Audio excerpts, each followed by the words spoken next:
Game time? Yeah, I'm just waiting for YouTube to tell me that I'm live. Okay. Man, that cowboy hat looks good on me. Not gonna lie. Okay.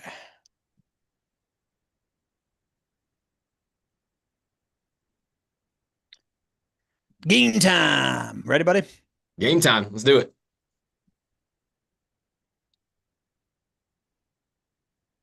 Hoo-wee! Welcome, everybody, to the weekly edition of the Not Your Average Investor Show. Today, GC and I were just saying this is going to be a show that we're going to be referring back to often. So, good thing I wore this hat because we're talking about very misunderstood, misattributed, like understudied factor in home price appreciation, the effect of a premium grocer in a neighborhood, how that affects home price appreciation around it, rent price appreciation around it, how that ties into an overall story of a blossoming urban core and what that means to real estate investors. I'm your host, Pablo Gonzalez, live from Nashville today. And with me, as always, the man that I affectionately like to call GC, because he's got the genius concepts. He knows how to generate cash flow. He's a great co host. And because his name is Greg Cohen. Say hello, Greg. Hello, everybody. Fantastic to be with you today. And Pablo, you look dashing in your cowboy hat today. Thanks, partner. Speaking of dashing, we have a little tradition on the show that we like to start with. You know what that's called, GC? The roll call, The roll call, baby. baby. We got our leadoff hitter, John Henning, kicking us off today. We've got Jeff Lendvay in the house. Good to have you, Jeff. We got the KOB, King of the Beach, Christopher Lee from Fernandina Beach. Saren Jennings checking in from New Jersey. Good to have you, Saren. Who else we got in here? We got HTTN. Good to see you, HT. We got our regulars, Gary and Rosalind Riley from Marietta, California. We regard you. Regard you. We got the Mountain. Billy Green from the Golden Aspen Speckled Mountains of Colorado. We got Alex Schenberg. I think that's a new name. New New name. name. New name. New name. Alex, Welcome. Welcome to the welcome. party. Welcome. I don't always wear this hat. I only do it when I'm in Nashville, but make yourself comfortable. Make a friend in the chat. We got Stephen White with a yeehaw. Stephen, yeehaw right back to you, buddy. Justine Herrera is back. Good to see you, Justine. World famous Hall of Fame first baseman Jim Kirko in the house, the Shawman of the Pacific Northwest, Nadeem Shah, the Shawman of our community. Good to have you, Nadine. And GC, well, I'm in Nashville. I'm at a property management conference out here. But you just got back from something pretty special, right? Where are you coming back from? I did. Pablo, it was so cool. We just came back from a little press conference, a little event that we held within in downtown Jacksonville for some city leaders to be there, some very special residents of JWB to be there, for our team to be there.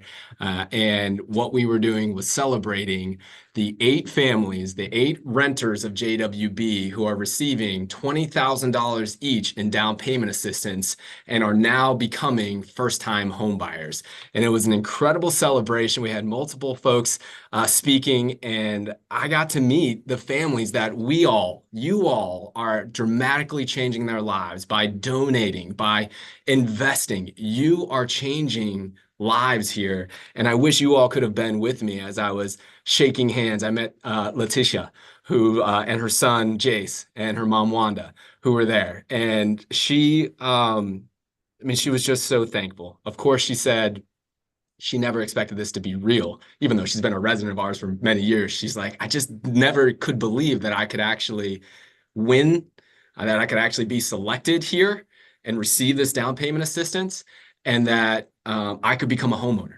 And so we just jammed out for 10 or 15 minutes talking about how that's changing her life. And so such a fulfilling event. So I'm riding high today. It's going to be a good show.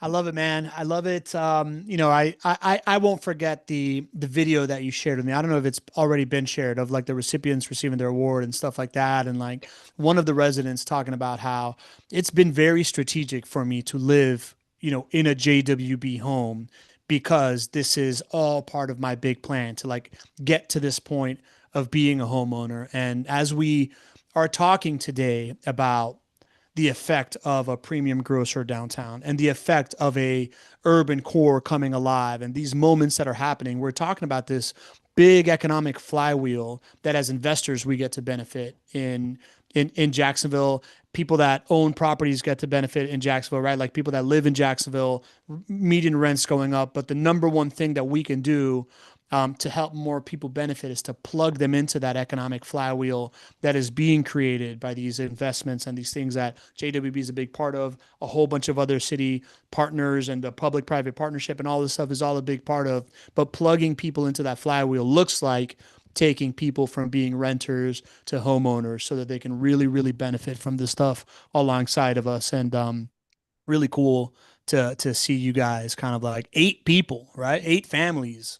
Yeah, and it's not just 8. This is what we were talking about. You think about who is directly being impacted here. We are in the hundreds already because, as I mentioned, that there was Letitia, but there's her son Jace, and there's her mom, right? And all of her family members are now directly impacted there, not just the ones that are living in the home. Yeah. And then think about the indirect impacts on the people that she speaks with, her friends, her colleagues, who are like, "Oh my gosh, you own a home now? How did you do it?" And then they became able. They believe they can do this. And this is home ownership is the single greatest thing we can do to serve families, neighborhoods, communities, cities, our country. If we can do this, it's the foundation of all good things. So I want everybody to give yourself a big high five and a big pat on the back, right? Because you're making this happen by investing with JWB, by donating to JWB Cares. We all are a part of this wonderful mission, and today is just a great celebration. So thank you all. That's very cool, GC. And speaking of homeownership, I think I have we got some breaking news around home ownership that isn't just about this homestead program. GC, what's breaking news? Well, we started to think about not just the residents, the renters of JWB who are benefiting from becoming homeowners. We started just to look at our team. And, every TMM, every Tuesday morning meeting, we get to recognize, it seems like there's a new JWB teammate who is buying a home. And this is such a big win for our team, for our community, to have folks that are living out the mission here of home ownership and buying their own home. And so we started to kind of total it up. Last year alone, 11 JWB teammates bought a home, which is incredible. But what many people don't know is that when that happens, JWB is here to serve our teammates too. We, of course, do all the services that we do for our residents to become homeowners. We do that for our teammates as well. But we do something extra. And, JWB serves as the real estate agent for our teammates here. But one of the things we do as a special perk is we give those commissions back to our client, to our teammates. So there's over $122,000 in commissions that we did not earn, that our teammates were able to keep and keep in their pocket so that we could, of course, spread this home ownership message to the people that are closest here to JWB headquarters, our teammates. So we're super proud of our team taking that step. 11 new homeowners within our organization just in this past year, and over $122,000 gifted to our teammates to make that happen.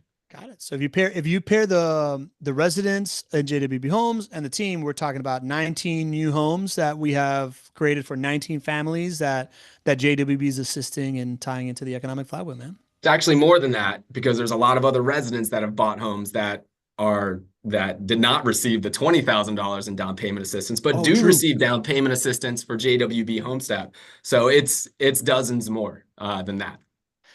Love it, buddy. Really, really, really cool work, man.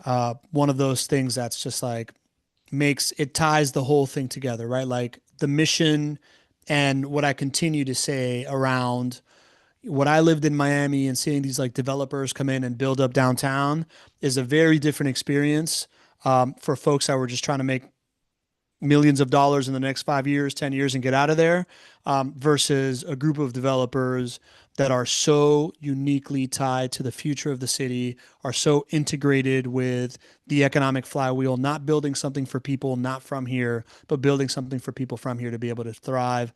I think it's one of the underestimated kind of like advantages that Jacksonville has, this very unique circumstance of you guys at the center of this flywheel along with other stakeholders, man. Very, very cool. Happy to be a part of it. Yeah, man. All right. So let's get into the subject du jour, aka the subject of the day. We've been talking a lot, GC, about this big Publix announcement, right? And I just kind of want to set the frame of what is happening in downtown. I know that our community is very well versed in it. Oh, before that, speaking of our community, we have a survey that we would love for you to fill out. Joanna's going to drop a link in the chat. And if you could just take a minute and tell us what you like about the show, what you don't like about the show, what you want to see. Greg and I take very, very seriously the idea that we want to give you what you want. And there is no better way to know what that is than to ask you directly, right? So click on that link. It's in the chat right now. Open up that browser, fill that in. We want ideas coming from you of exactly what you are getting the most out of here and who kind of guests we can bring on here, right? Like this is your stage, and we want to use it to benefit you. So that being said, GC, speaking of setting the stage here, downtown Jacksonville has been a place that has not been historically a place that a lot of people live in, right? It has, I think when I moved here for a long time, it only had about 3,000 residents. As we have been talking about this, right? We know that downtowns go from being 8-hour downtowns to being 16-hour downtowns, meaning people go there just to like work and then leave, to people go live, work, play. It's a destination. You go there for entertainment and for you take your family there, you take your boo there for like a nice date, stuff like that. And when downtowns come online, they go from 8-hour to 16-hour downtowns. There is this um, effect on the MSA, the overall market that increases home price appreciation around it. You at JWB, you guys have known this for a long time. You've been pioneering this thing, and now this landing of a Publix supermarket is really, really significant because if you want people living in downtown, they need to have amenities. And number one is where am I gonna buy my eggs and milk, right? Mhm. Tell us a little bit about kind of like the vision for the Pearl Street district, catch people up, how it fits into the like the fabric of the city, and what this Publix deal means to you guys and how you get made it happen. Well, about 5 years ago, we started to look at how could we make the biggest impact. And we started to think beyond just, you know, our renters that we serve, beyond just the investor clients that we serve, beyond just building homes and selling those to those who occupy those homes.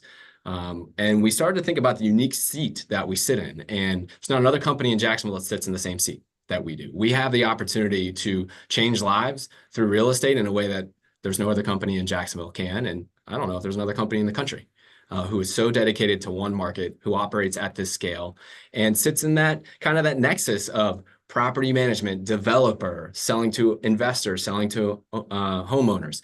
And so we just saw all of this. And then we said, you know what have we learned from other successful downtowns? We had done the research. We had visited those cities as a part of our leadership councils here in Jacksonville. And we knew that a successful downtown is the tide that lifts all boats. And we saw what it could do for our community that we love so much here in Jacksonville. We saw how much it could serve the residents, meaning our renters, but also the residents of our community here in Jacksonville for quality of life and median income going up. And we saw how much it could serve our investor clients as well, because you all own properties surrounding downtown Jacksonville and the neighborhoods that we have been a part of for almost 20 years now. And we saw that those rents and those home prices go up dramatically because of that rising tide, that downtown revitalization. And we saw that median incomes go up for everybody here when this happens. And we saw it in Denver and in Nashville and in Austin and in Cincinnati and Tampa and all of these cities. And we said, you know what? Why not us? Why not now? And so we decided to be a pioneer and to be a big part of this revitalization effort well before anybody thought it was possible here. Yep. And so it was really driven by the win-win-win, right? Like how can everybody win here? And if we knew that because of the size and the scale and how we operate, and we're committed to one city, that if we could set everybody up to win, right? If we could set our residents, our JWB residents up to win and our residents at large to win because of higher median incomes and more amenities and more fun stuff to do and better jobs, well, we'll win eventually, right? And we knew that we could set our investor clients up to win through higher median incomes for their residents and better jobs for their residents and more rent growth and more home price appreciation and still making it affordable in Jacksonville, that they would win and we would win later on. But we knew we needed to take significant action. So we started 5 years ago acquiring almost 20 city blocks in downtown Jacksonville. We did this under the radar. Nobody knew about it. I couldn't even tell you guys about it. I had to sit on that secret for many, many years. And we acquired almost 20 blocks, 20 city blocks in downtown Jacksonville. It's now grown to about 25 city blocks.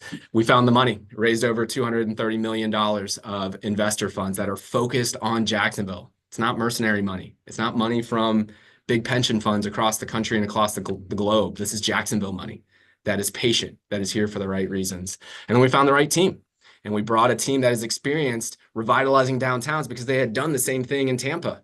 And they had done the same thing in Washington, D.C. And the leader of that organization is Brian Mull, who's been a guest on our show many times. Brian is the CEO of Gateway Jacks. And so we put all this together. And the vision here is that we could create a situation where we could make a ton of impact and everybody could win. And if we set everybody else up to win, eventually JWB will win. And that's been our mission for the last 5 years. So that's setting the table. Now you start to look for milestones of big wins. And that's really what this show is about. It's about this big milestone. We recently signed a lease with Publix, which is a premium grocer. If you're in the Southeast, you know about the Publix brand. It is one of the brands that you try the hardest to get into your neighborhood because it signifies growth. And we recently were able to announce that Publix is going to occupy about 31,000 square feet in our development in downtown Jacksonville, which is called Pearl Square. And it is not just a milestone for this project, it's a milestone for all of Jacksonville, because not only will we see that amenity here, all of these other folks that are in positions of making decisions for other amenities, bars, restaurants, you name it, they are now seeing that Publix signed. And guess what they're doing, Pablo? They're signing. So it is a huge win. And today's show is about talking about just how huge this is from the lens of the investor, which is all of you. But this is big, guys. This is big. This is making this more and more real, hopefully, for all of you. It's been real in our head for many, many years, more than 5 years. Slowly but surely, everybody else is starting to see it. Today, it's a big win.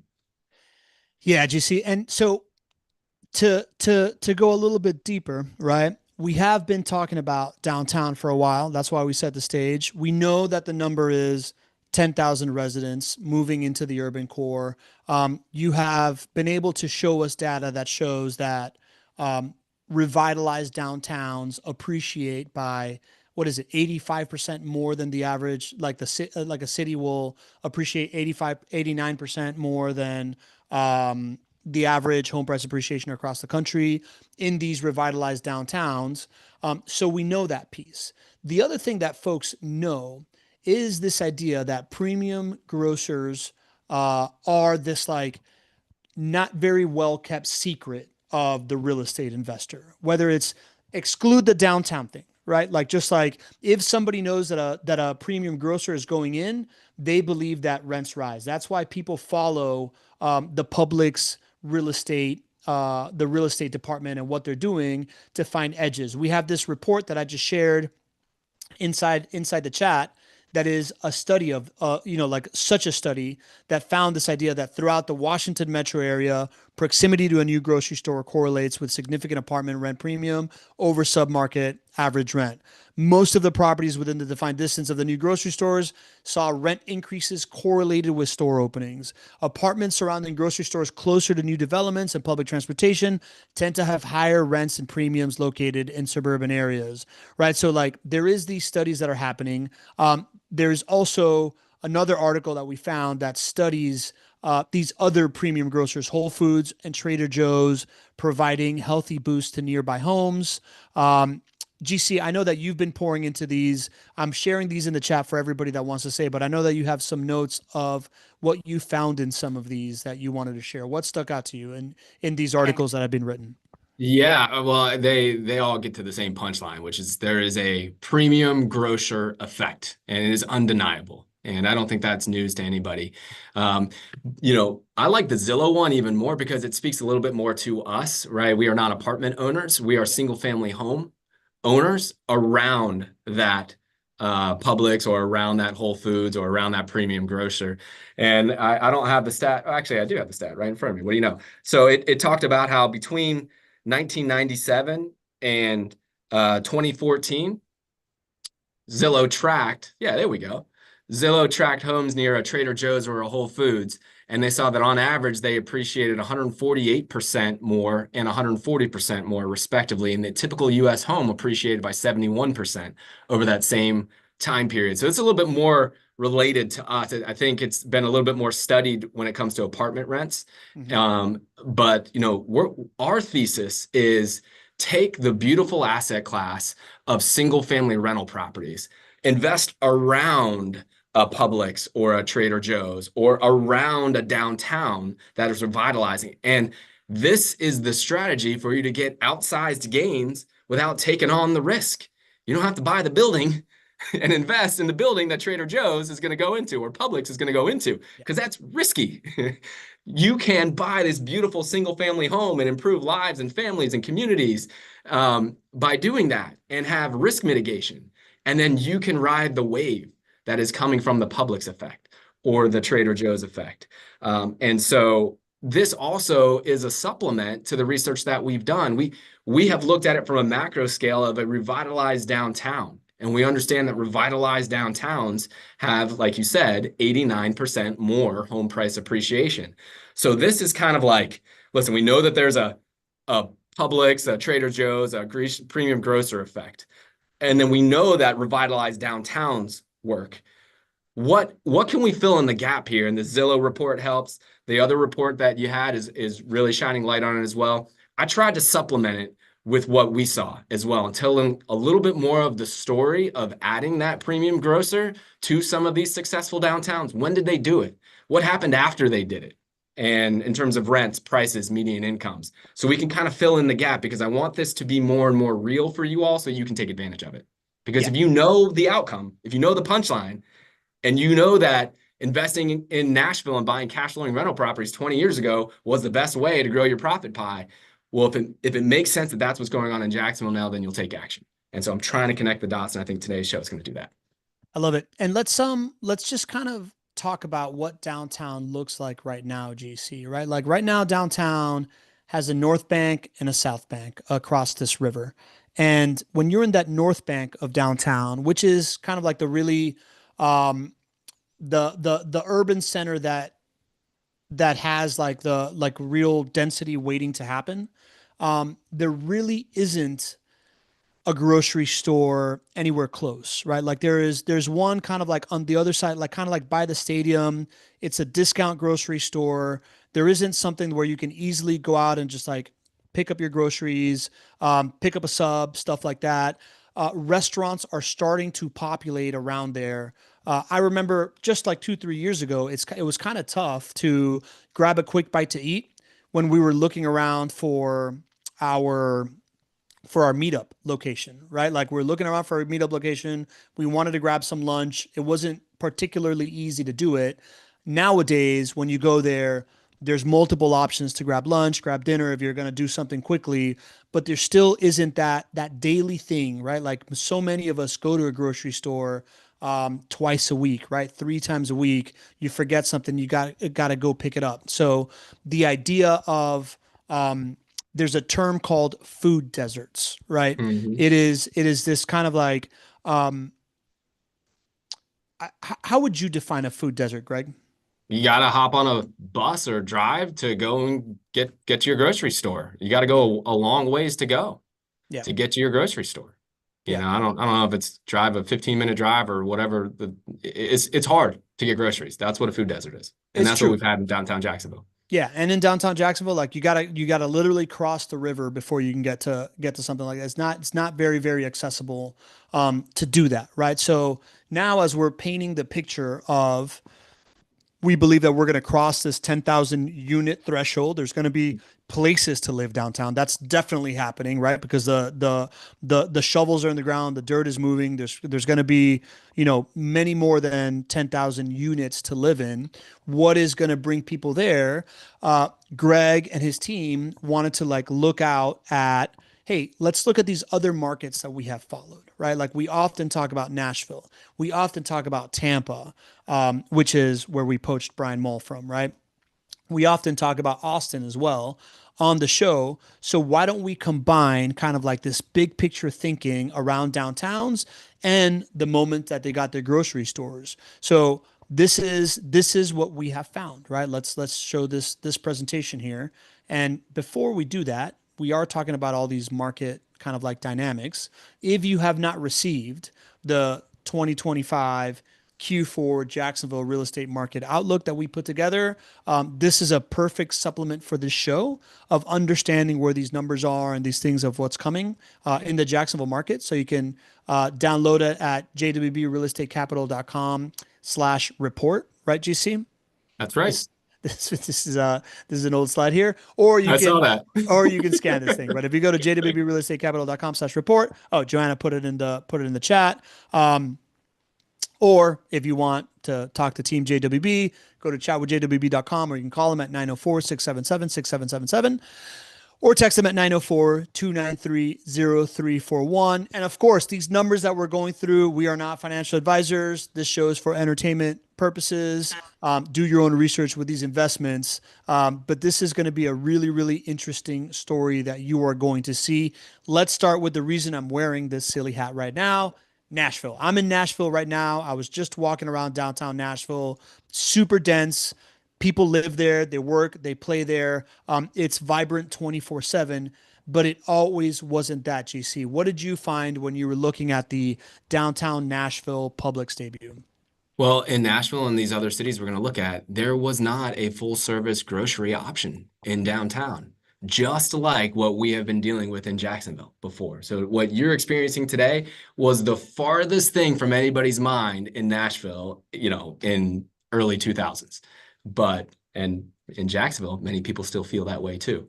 But it started to change. Incentives started to come. They attracted early pioneer developers that started to take the risk of becoming that pioneer and starting this flywheel. And they worked up enough critical mass and enough people moved downtown that you eventually got a full service premium grocer like Publix to come to Nashville. And this happened in 2019. There are so many similarities to the project of the Publix project in Gateways Pearl Square in Jacksonville. So many similarities here.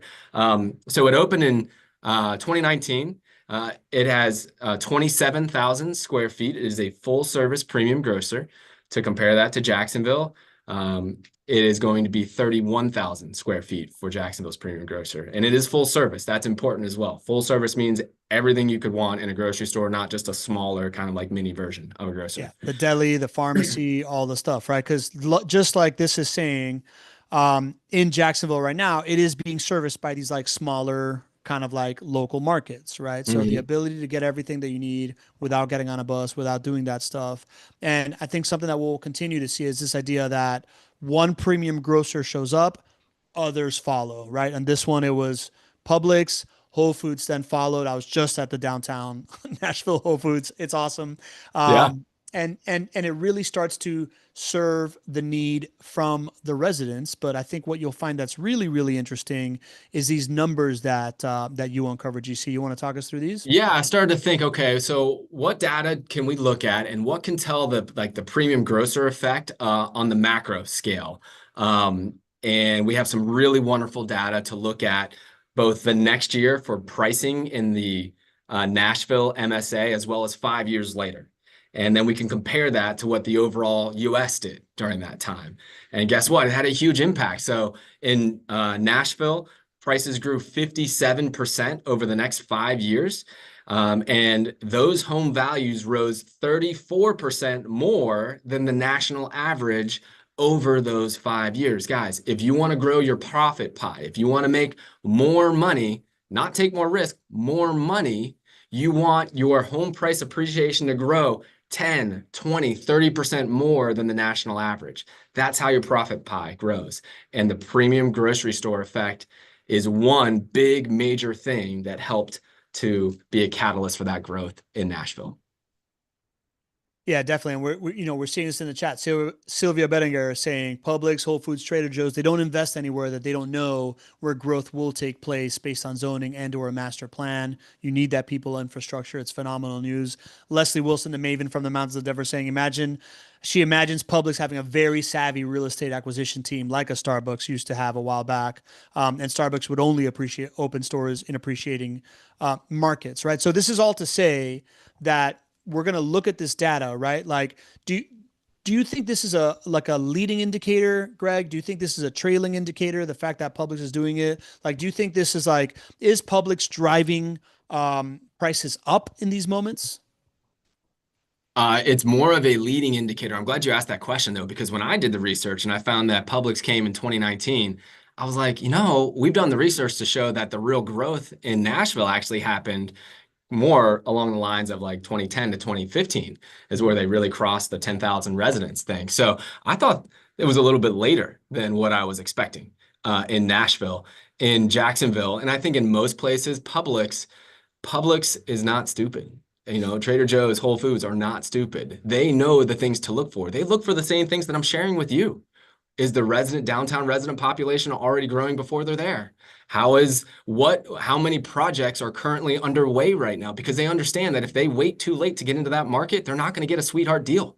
Like they get a sweetheart deal when they are just before the tipping point.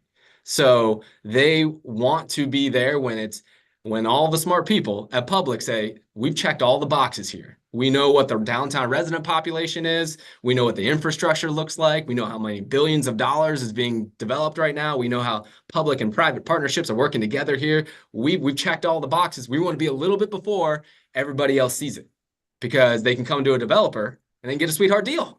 And that's what they got with us, which is great because we all win. So it's a little bit more of a leading indicator. But I am surprised it took till 2019 for Nashville. It is surprising. And again, so this is home values around their rising, right? We as rental property investors, we make the majority of our wealth based on home price appreciation. But there's something else that we really like in rental property investing. It's cash flow. Talk to me about what you found here about rents, GC. Exactly. So it's not just home prices go up, it's rents. Rents climbed 27% within 5 years in Nashville. And that is 9% more than the national average over those 5 years. So home prices, rents, that's 2/3 of the equation that we want to go up.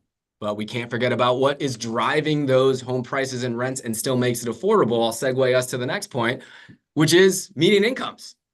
Median incomes are also going up. And this is why we love this strategy so much. There doesn't have to be somebody who loses, right? You can still have affordability as you see home prices go up and rents go up when median incomes go up. And that's what a premium grocer is a part of doing. So median incomes in Nashville also rose 22% over those 5 years. That's 21% more than the national average. And it's because of milestone projects like Publix.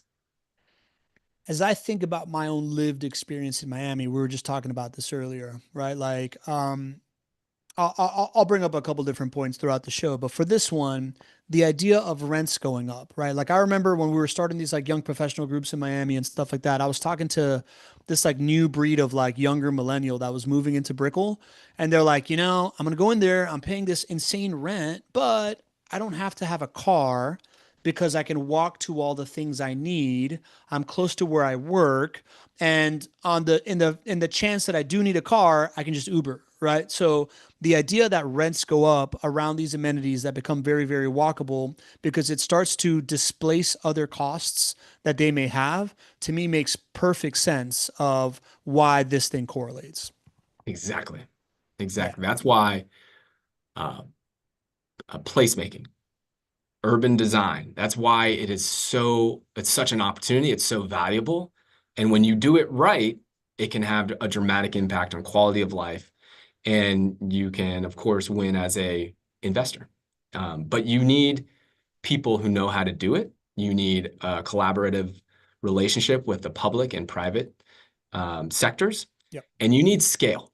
And that's why Pearl Square is the one of the largest urban redevelopment projects ever done in the US, 25 city blocks, Mm. right? You just typically don't have that opportunity to do that in any major city.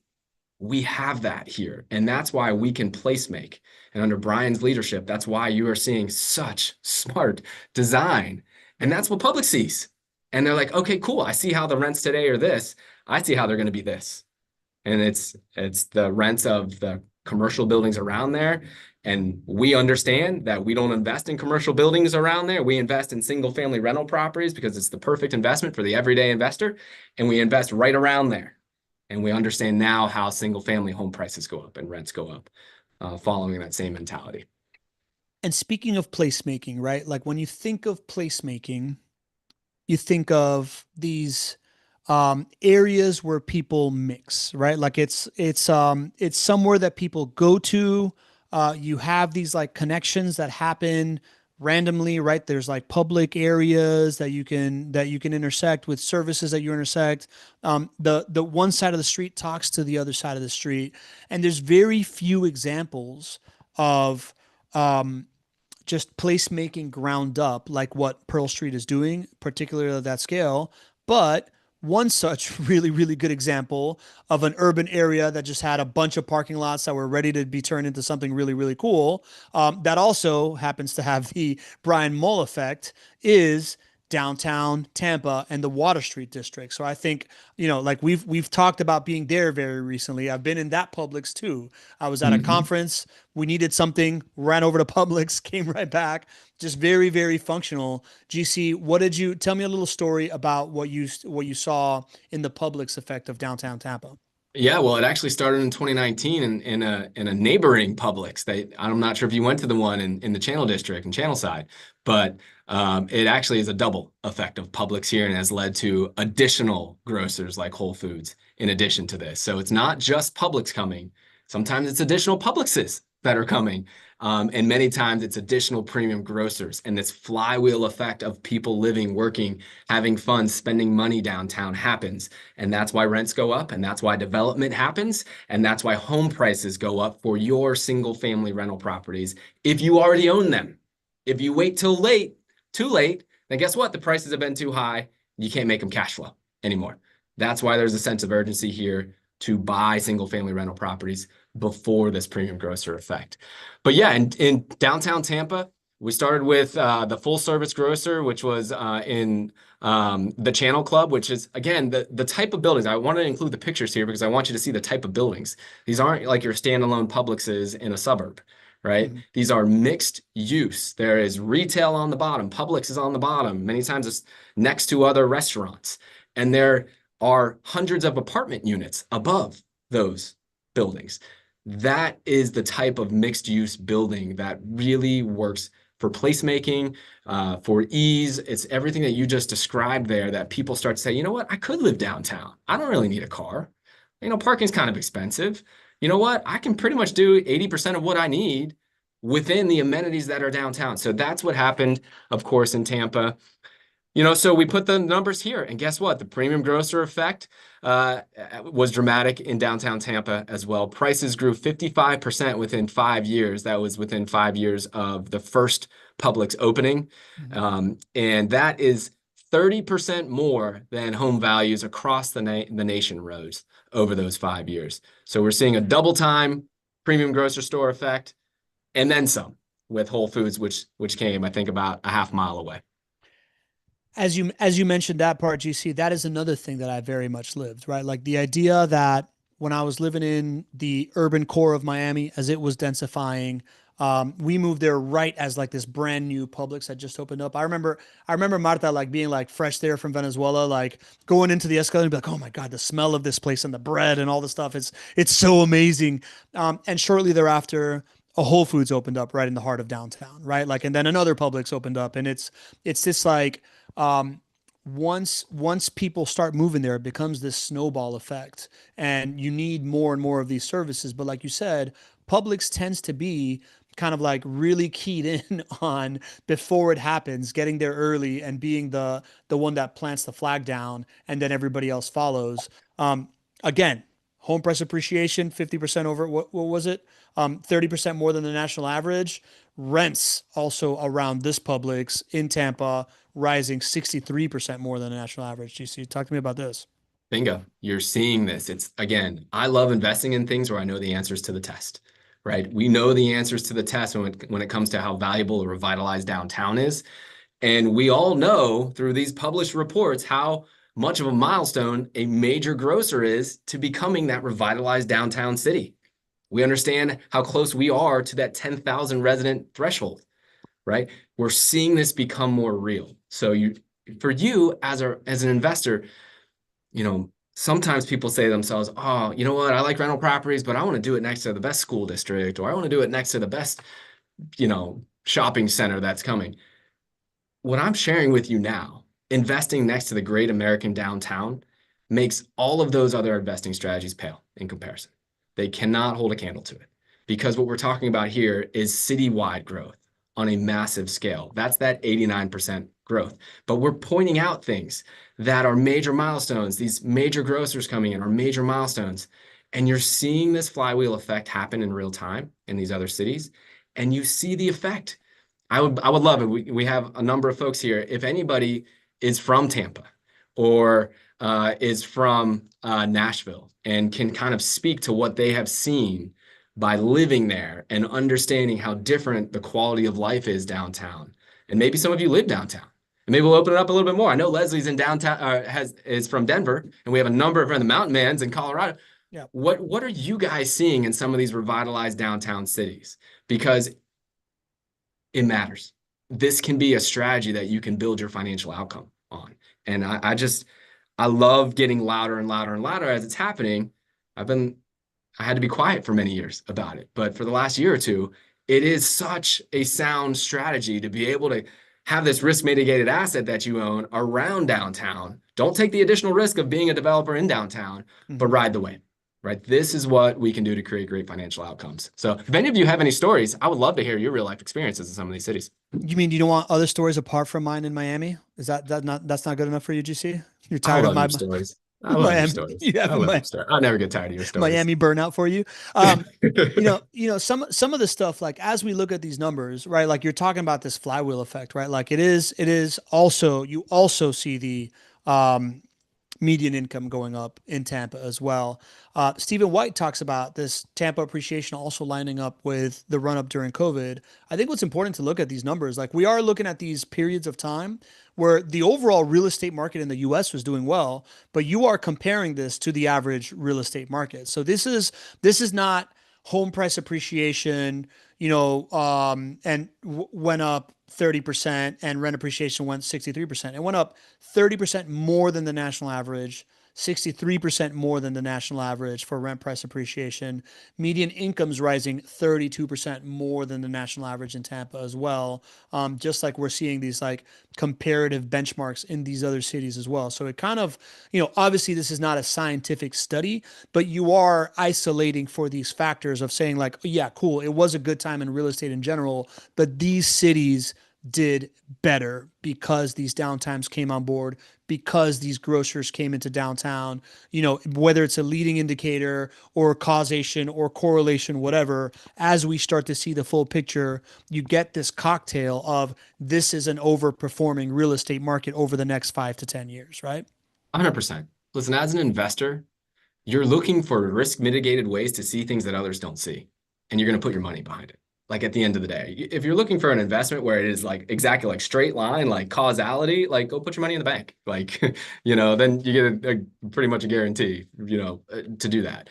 What we are searching for is how can I, in a risk mitigated fashion, see something that other people don't see and decide to put my money against it or to put my money with it. And that's what we see here. This is not saying that every time that Publix goes into a market, that's going to go up 60% over the next 5 years. But this is one of those major milestones that shows that it's a revitalized downtown. And what we know through the data and the research is that revitalized downtowns have higher home prices, higher rents, higher median incomes, higher quality of life, right? So part of what I am hoping to do here is to kind of fill in the gaps. You guys can poke holes in this a number of different ways, for sure. This is not a scientific study. But my job here is to help you see things that other people aren't seeing so that you can put your money confidently behind it. This is one of those things. Publix being and taking up 31,000 square feet in Jacksonville is very similar to what happened in Nashville. It's very similar to what happened in Tampa. We're going to take a look at Austin here as well. And if you believe that that is a major leading indicator and it's a good place to put your money behind that, then that's what we're hoping to accomplish here. I do want to point out that I'm really glad that they opened up. The person who asked that question said, "Hey, you know what? Home values ran up a lot during those other times." The third example is Austin, and guess what? Austin's Whole Foods came in 2005, so that means that the next 5 years was not the run up. So we're going to take a look at that as well. So here's the Austin example. Yeah, right on time, man. I also shout out to MVP Lee, who's wearing his cowboy hat that we gave him at the last summit. So we're starting a trend out here. Texas. Now we're going to Texas, right? Definitely need a cowboy hat for Austin. Yeah, this one is now much earlier, right? Like Austin kind of like had its moment and popped before like the COVID years and even before the Great Recession. So this Austin downtown Whole Foods facts is particularly interesting. GC, what did you find here? Well, so I thought Austin's Whole Foods was really early for Austin's growth. So you can see Nashville, Publix entering in 2019 was, I think, a little bit late. Yeah. Whole Foods saw what was going on in Austin even before you got anywhere close to 10,000 people living downtown. So it pays to be on the forefront if you are a major grocer, because you get to lock in at really low rents compared to what they will be 5 years, 10 years, 20 years down the road. And that's what Austin did. They went in a big way, though. So this Austin Whole Foods in downtown opened in 2005. They had an 80,000 square foot flagship store and a 200,000 square foot headquarters. That's the picture that you're seeing there. It's both. There's also apartments that are surrounding it as well. There's also rooftop seating and a stage. So this served as an anchor, and it's nationally recognized as one of the most impactful urban grocery openings of the 2000s. And guess what? Trader Joe's took notice. In 2015, Trader Joe's opened in downtown Austin. I did the research on downtown Austin, how many grocery stores there were in downtown Austin prior to Whole Foods? Zero. Yeah. Zero. Now I think the number is 7 if I remember what the research said. Grocery store options in and around downtown Austin. So it's that multiplier effect of these amenities that come in.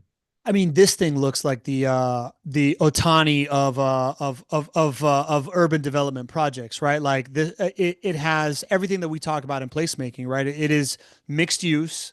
It has residential. It has a corporate headquarters coming into an urban core and a grocery store, right? Like all in one project. This is a really, really cool project to like think about, and the impact that it has, unsurprisingly here, is significant, right, GC? Yeah, so I love looking at the next 5 years, and I thought this was great to look at it because many of us know home prices did not do well the next 5 years across the country. But in Austin, home prices over the next 5 years actually went up 12%, while across the US, home prices declined by 26% over the next 5 years since that opening. Very, very significant. Yeah, this is not, oh, everybody was doing well. This was, people were doing really poorly, and Austin did really well because of this happening, which is really, really telling. So that's home prices, right? We do know that rent stayed pretty resilient during the Great Recession as well, but like, how did the rents do here? Yeah, rents actually went up 10% over the next 5 years. I looked across the country, rents actually went up about 12% across the country. So rents were very similar in Austin to overall across the country. You obviously have different markets that don't grow as much, that were probably a little bit more insulated for rents. So it basically kept in line with what the US average was doing over the next 5 years. Nice. Which is a lot to be said for one of your major cities. Yeah, 100%. And then median incomes look like went up a ton compared to the US. Yeah. So, I mean, you got to remember the Great Recession's median incomes went way down across the US. So median incomes in Austin actually rose 3% within those 5 years. So the math actually works out to it because they're relatively small numbers here, but median incomes rose 238% more than the national average over the next 5 years because of the premium grocer effect. And again, I mean, in just this one project, we're seeing a microcosm of all the things that we've talked about, right? Like right now, we're going real hard at grocery stores, right? But really, what Greg and I have been poking at for the last couple of years, what JWB realized early on and has been acting on with a very long term mentality of this like flywheel effect, is the mix of densification, mixed use, placemaking, services for the people inside of an urban core, attract and bring in young people there that are looking for jobs, that are looking for opportunities into a downtown. And that serves to also recruit employers. It recruits headquarters, right? Like when we talk about Jacksonville, sure, the latest thing is this Publix that is opening up downtown, but the idea that it's the number one corporate relocation city in America is not a coincidence. The fact that the Wall Street Journal talks about it being the number two hottest job market in America, not a coincidence. These are all things that are stacking on each other that lead to this stat that we continue to show. This idea that revitalized downtown cities in the United States appreciate 89% more than the average city since 2005. This is what we foresee Jacksonville doing. And while Greg continues to talk about this is how you can take take part of this like upside without having to be super super risky, it's you don't have to take this giant commercial lease and bet on future rent growth in order to like hedge for your bets and increase cash flow like Publix is doing. What you can do is buy these single family homes around the urban core and benefit from all these things that we see all these data points continue to tell us. How'd I Well do said, that? buddy. Mic drop. Thank you. Did a great job, man. Yeah. I think that, we're going to get louder about this because this is the biggest opportunity. And, it won't always be here in Jacksonville. And I think especially now when you're seeing interest rates come down and you're seeing these incentives that builders are offering right now. I mean, builders are offering up to about $15,000 in cash incentives because sales are slow. And so you can have incredible positive cash flow coming from these beautiful single family rental property assets. It's might be 10 or $20,000 less to get into them today than it was 6 months ago. You have a lower interest rate now. You get this $15,000 in your pocket as a cash incentive. And then it's coupled with these incredible milestones and this data and this research and this downtown effect or revitalized downtown effect. It's such a special time. It really is. It's not going to be this way for long. It's like if you go back to 2021, we talked about how the deal was the debt, and we openly talked about how it's not going to be that way Yeah. for forever. Well, that was then. And if you didn't buy or refinance then, you missed the boat, And then now the boat is this. This is the boat. Yeah. So, but after a while, we understand what happens. Nashville becomes Nashville. Right? Austin Yeah. becomes Austin. Tampa Yeah. becomes Tampa, meaning like home prices go up. Yeah. And then I'll have to go and search for another boat for you guys. But this is the boat right now. Don't miss the It boat. it goes from being the place to invest right now to the place I wish I would have invested 10 years ago. Yeah, Right?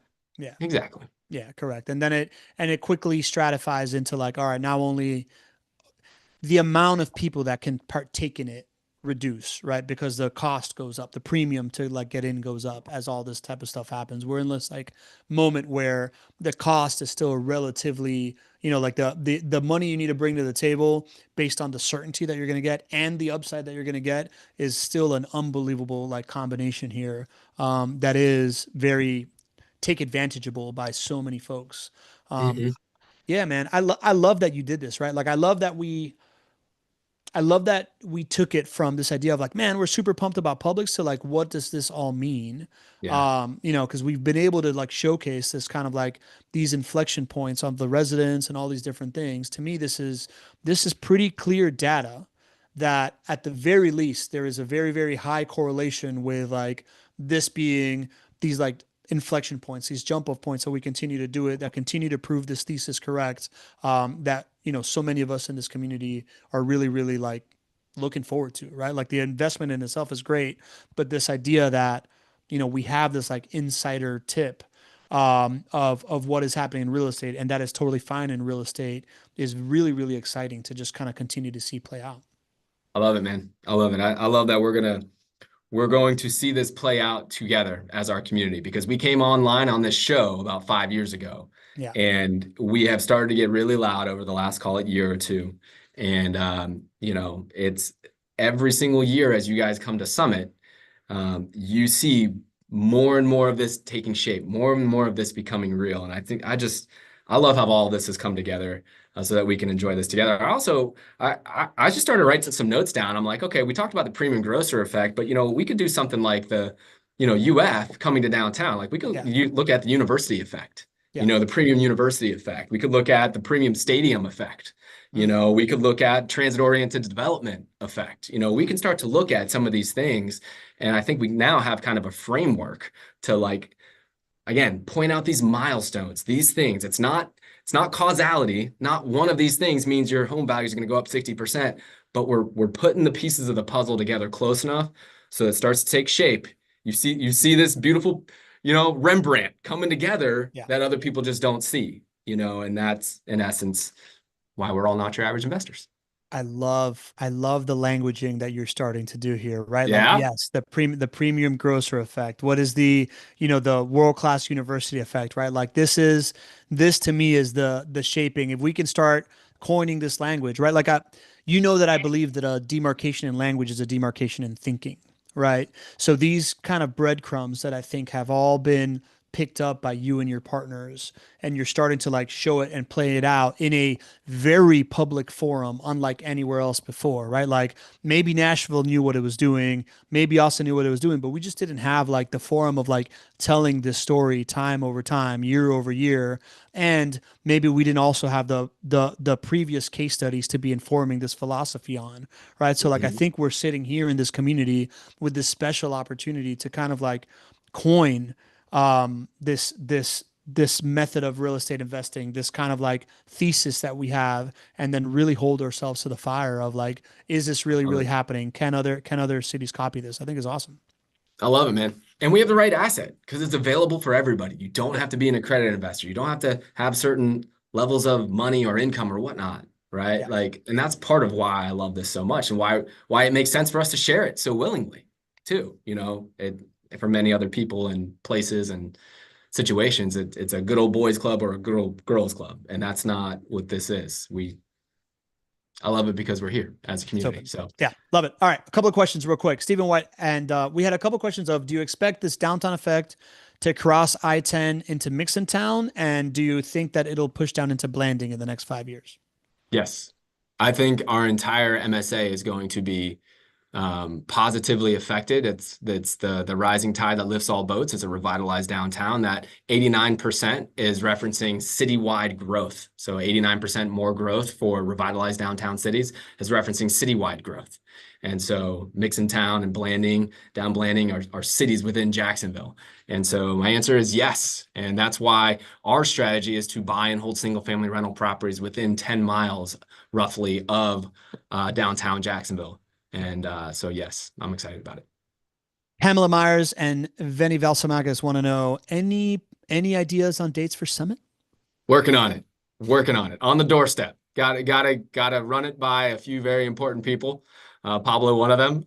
So hopefully we will have a date to announce here in the very short future. And the patron Santoris of the community, always adding value here, Michael Santoris asking, I agree with the downtown growth effect, but what about the suburb effect, like Diamond Springs Lagoon, planning a 2,700 premium homes in the west side outside the city? What do you think about that effect you see?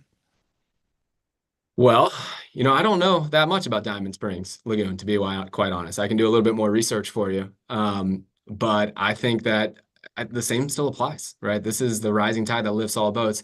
I guess, Patron Santoris, let me know specifically what your question is about that. Maybe if you could, why don't you just send an email to us afterwards? Let us know specifically a little bit more, and I'll put some prepared thoughts together for you. Sounds good, GC. Good job putting this report together, man. First of all, I want to thank the community. We had 70 plus people here for an hour, middle of the workday. Never take that for granted. Here, educating yourselves, asking great questions. I see a lot of comments here on Nashville Pablo Chesney. And how many more cowboys should we make cowboy hats a tradition? I don't know if we're gonna do that. This was me just being a tourist in downtown Nashville and then realizing at a trade show it probably stands out really, really well. And then I popped this onto to surprise Greg, and he likes for me to be myself, so I appreciate it. But JC, you need me to bring you back a USA cowboy hat for you from Nashville? Is that what you want? I mean, you can do whatever you want. I'm not gonna make it look as good as you, though. I mean, that's for sure. I heard that the tradition of family vacations in downtowns is going to continue. Did you see? Did I hear Oh that yeah, correctly? yeah. I managed to make that happen too. I'm going to be going to check out Nashville here in the near future as well. Little 2 day stop for the anniversary trip for my wife and I. So the run continues. If you want to know where I'm going to be going sometime soon, just look at that list of revitalized downtown cities. Uh, I recently went to Seattle, Denver, Tampa. yeah, That's where I go. I'm gonna have to bring you a hat so you can just show up to Nashville already looking like a local. I'm clearly a local right now out here, so it'll work really, There you really well. go. Thank you for helping me be a better version of myself. Sounds good, GC. Dude, good job. Good job putting that work together. Good job for, Courtney and the team and like doing that research and really, really interesting data, really new nuance. I'm most excited about you seeing this like languaging thing of like how we can draw this thing. I'm thinking book. I'm thinking a bunch of like really, really cool stuff that we can put out there I based love on it. these breadcrumbs that you're picking up. Hope to see everybody next week on the show. GC, any advice from now till then? Don't be average.